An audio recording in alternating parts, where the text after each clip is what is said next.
The sandstorm had finally passed when I heard the desperate scratching at my outpost door. Living alone on the edge of the Kalahari Wastes meant visitors were rare, and at this hour, past midnight, they were never good news. I grabbed my plasma cutter and approached cautiously. Through the reinforced glass, I could barely make out a figure collapsed against the metal frame, orange fingers leaving smudged prints as they slid downward. The moment I opened the door, she tumbled inside, gasping. Her skin was the color of burnt sienna, covered in a fine layer of red dust from the desert. Blonde hair, matted and tangled, fell across her face as she looked up at me with eyes like molten copper. She was Vexari, one of the persecuted species from the outer colonies. "Please," she whispered, her voice cracking. "They're coming. They'll kill me."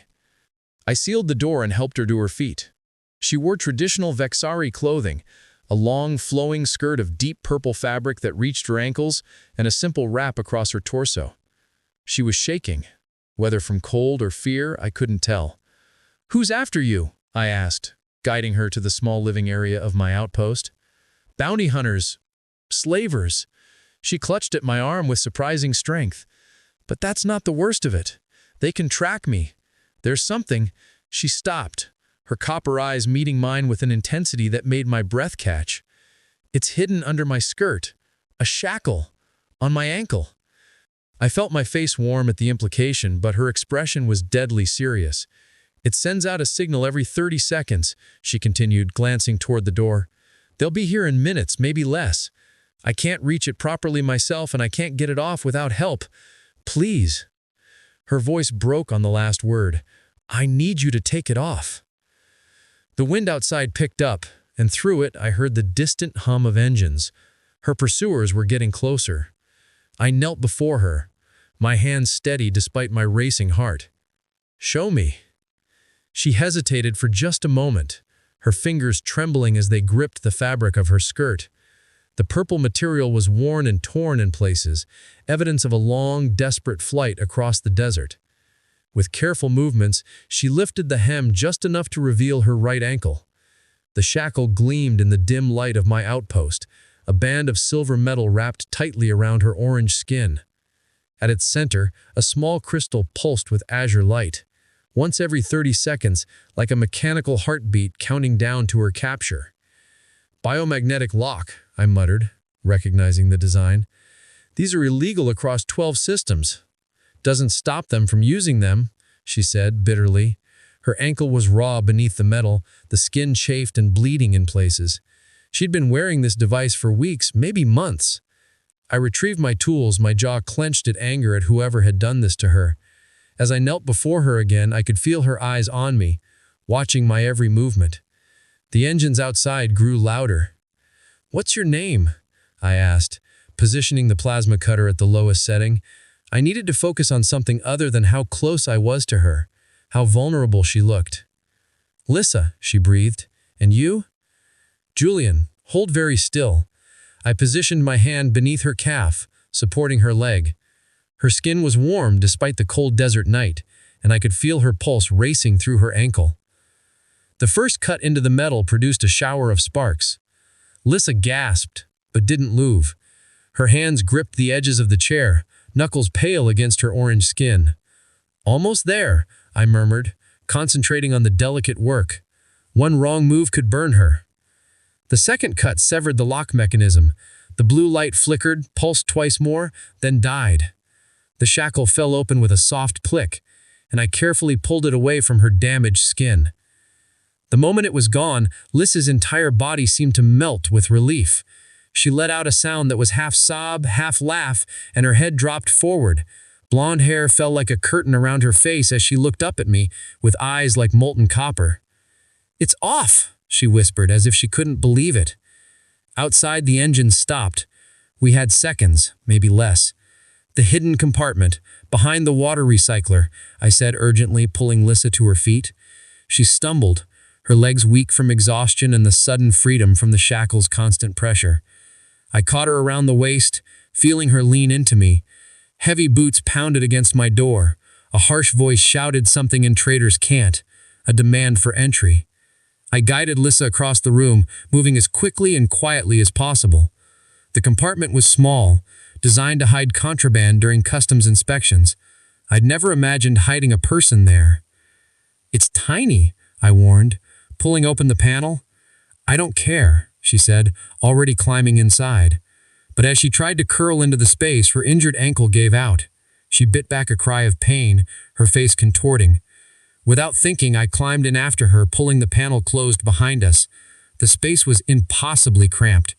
We were pressed together, her back against my chest, my arms wrapped around her to keep us both from spilling out if the panel shifted. The pounding on the door grew more insistent. Then came the unmistakable whine of a plasma torch cutting through the lock. In the darkness, I felt Lissa shaking. I tightened my arms around her, one hand finding hers in the dark. She laced her fingers through mine and squeezed hard enough to hurt. "Thank you," she breathed, barely audible. "You didn't have to help me." "Yes, I did," I whispered back. The door burst open with a crash of metal. Heavy footsteps stomped through my outpost. 3, maybe 4 intruders. They were tearing through everything, overturning furniture, smashing equipment. "The signal died here," one of them snarled. "She's close." Lissa's breathing grew faster, more panicked. I could feel her heart hammering against my arm. Moving slowly, carefully, I brought my other hand up to rest against her shoulder, my thumb moving in small, soothing circles. She turned her head slightly, and I felt her cheek brush against mine. Her skin was incredibly soft despite the rough conditions she had endured. Her blonde hair tickled my nose, carrying the scent of desert flowers and dust. The searchers were getting closer to our hiding spot. The bounty hunters spent 20 agonizing minutes tearing apart my outpost before their leader finally called them off. "The signal's dead. Shackle must have malfunctioned in the sandstorm," he growled. "She probably collapsed somewhere in the wastes. We'll search at first light." After their transport engines faded into the distance, we remained frozen in the darkness for another 10 minutes. Neither of us dared to move, barely dared to breathe. When I finally opened the panel, we tumbled out together, gasping for air. Lysa's legs buckled immediately, and I caught her again, this time lowering us both gently to the floor amid the wreckage of my home. She was still holding my hand. "I'm sorry," she said, looking at the destruction around us. "Your home can be replaced." I brushed a strand of blonde hair from her face without thinking. "You can't." Her copper eyes widened, and for a moment we just looked at each other. There was something in her gaze, gratitude mixed with something deeper, something that made my chest tighten. "Let me see your ankle," I said, breaking the moment before it could overwhelm us both. She nodded, lifting her skirt again. The wound looked worse now, angry and inflamed. I retrieved my medical kit from the overturned cabinet and knelt before her once more. "This will sting," I warned, applying antiseptic to a clean cloth. She inhaled sharply as I dabbed at the raw skin, but didn't pull away. Instead, she watched my face with an intensity that made it hard to concentrate. "You're gentle," she observed quietly. "That's rare, especially with humans who live out here alone. Most become hard, suspicious." "I came here to escape politics and violence," I explained, wrapping clean bandaging around her ankle with careful precision, "not to perpetuate them." "Is that why you helped me, Principal?" I secured the bandage and looked up at her. "I helped you because it was the right thing to do, but I'm staying to help you because—" I paused, surprising myself with the truth that wanted to emerge. "Because I want to." Her breath caught. Slowly, she reached down and cupped my face with her hand, her orange skin warm against my cheek. "You freed me, Julian. Not just from that shackle, but from thinking I had to face this alone." As the first light of dawn painted the desert pink and gold, I helped Lysa to the observation platform on my outpost's roof. She needed to see that she was truly safe, that her pursuers were gone. She leaned against the railing, the morning breeze catching her blonde hair and sending it streaming behind her like a banner. The bandage on her ankle was fresh and white, a symbol of new beginnings. "They'll come back," she said, quietly, watching the horizon. "They always do. They will be ready." I moved to stand beside her, close enough that our shoulders touched. "And I say we because you're not alone anymore." She turned to face me, her copper eyes searching mine. "You understand what that means. They'll come for you too. You'll be labeled a criminal for helping me." "Good thing I live in the middle of nowhere then." I smiled, and after a moment she smiled back, a genuine, radiant expression that transformed her entire face. "You're either very brave or very foolish," she said. "Can't I be both?" She laughed, the sound bright and unexpected, like music in the desert silence. Then her expression grew serious again. I need to keep moving. Find others like me or find a way off this planet entirely. I know. My chest felt tight at the thought of her leaving, which was absurd. I'd known her for less than a day, yet somehow, in those intense hours, something fundamental had shifted in both of us. Come with me, she said suddenly, her hand finding mine. You saved my life, Julian. Let me show you the worlds beyond this desert. Let me introduce you to my people, the ones still free. I looked down at our joined hands, orange and pale, warm and cool, alien and human.